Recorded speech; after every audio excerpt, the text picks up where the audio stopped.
What's good, y'all? It's your friend Cam. In 2010, there was an organization called Citizens United. They were a political action committee that got embroiled in a lawsuit that went to the Supreme Court. And this court case, what was at stake was the notion of corporate personhood.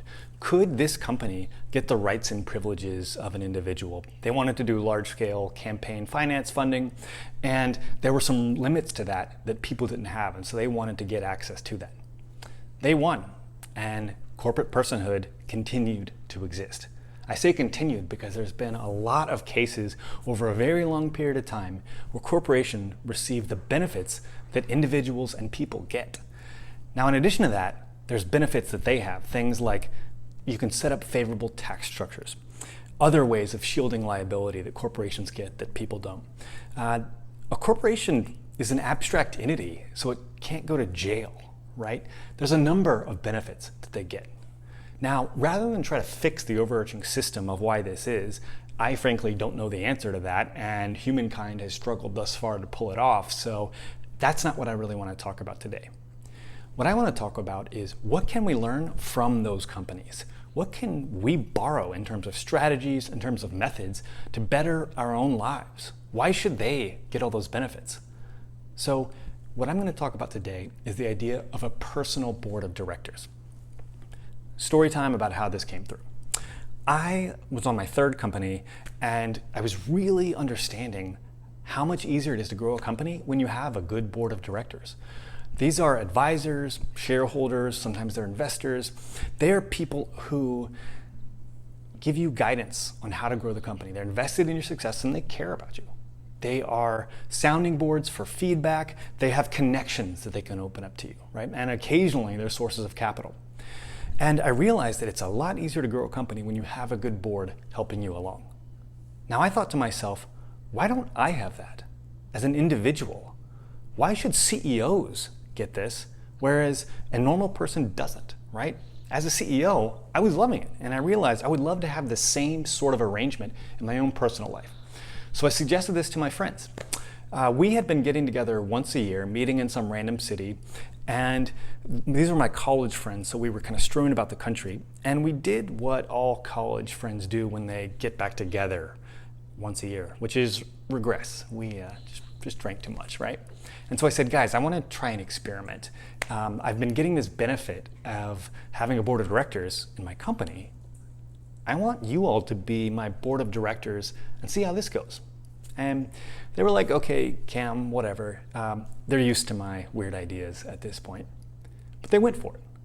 And it was amazing. It was a really, really powerful experience that completely changed the dynamic of our friendship. It strengthened our bonds, and what it did was it gave us a vehicle to get help from each other a lot more than we typically do. Men are not real big on sharing vulnerabilities, and for a lot of times, you just asking for help feels like you're being needy. And this gave us a really easy way to do this. That very first one, I called it the Bourbon Boardroom. And my reason for that was that by draping it in the language of alcohol and business, men would talk about their feelings and be a little more open to asking for help. And I think that worked. I think that was helpful in setting the right tone. But that very first moment was really, really powerful. We had one friend who was having some struggles in their relationship. Another friend was having a bad boss that was creating some issues in their career. And then there was another friend who was just having some identity issues. He just felt like he worked all the time and felt like he didn't have a richness to his inner life that he felt like he used to, and he felt like he was missing it. So, as you can see, we got a really wide range of topics that got brought up in this, but all of them worked. All of them were useful, and there was a number of benefits just from the person saying it out loud all the way to having other brains thinking about your problems. And we've now done this 8 years in a row, and I've actually evangelized this to a bunch of other different folks who have had great experiences with it. At this point, this has happened with people who I don't even know, who are friends of friends of friends who hear about this and give it a shot. I've got a blog post where I write up the specifics of it that I'll link in the comments in the description. But it's been really, really powerful. And so I wanted to offer this to you in case you wanted to try it. Let me now, at this point, unpack what are kind of best practices and what have we learned doing this so many times that can make it work really, really well.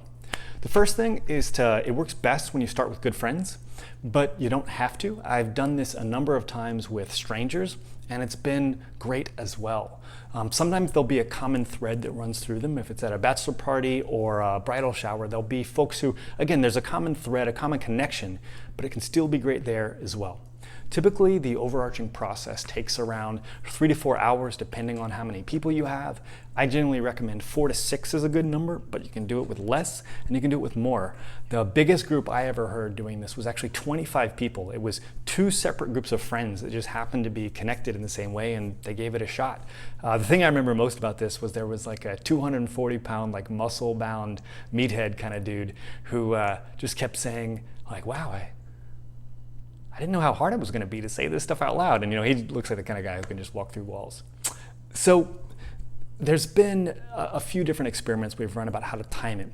But what we've found is typically what works best is each person gets around 30 minutes. And let me break that down real quick. That's 5 to 10 minutes of unpacking your situation, updates on who you are and what you're trying to do. And then the rest of that time is feedback and group discussion. Now, the person who's in the hot seat, the person who is the CEO of themselves, then getting feedback from others, they can steer and direct it. But 30 minutes is a good amount of time. And that 30 minutes will suit different needs for different people. For some people, they just want to hear tons of advice. For other people, what's happening here is just a framework for them to articulate something that they haven't really been able to put into words yet. Another best practice is to do it early. When you're having your friends gather in one place for one weekend, if you make it a long weekend, you get there on Thursday night, do this on Friday in the morning or late morning. The reason doing it earlier is better is that it gives you more time for hallway conversations, more time for follow-up discussion, which will happen organically. And that's when a lot of the best insights happens, in the same way that at a conference, a lot of the best things that happen are good conversations off to the side in a back channel versus the content of one particular speaker, right? But this leads to great outcomes, and it's just a really special thing. Now, with one set of friends, I've now done this with several sets, but with my one set of friends, we now make this almost a week-long affair. There is all kinds of crazy stuff. We have like a hot sauce thing going on. We have a clothing swap. It's just like flowered into this really, really wonderful thing that, again, helps you strengthen friendships, but also helps you advance your career or get a little more on to things that you're working on. So this is the Personal Board of Directors, and I hope it is useful for you on your own journey of growth or business or whatever it is you're up to. So I hope it's helpful. Peace.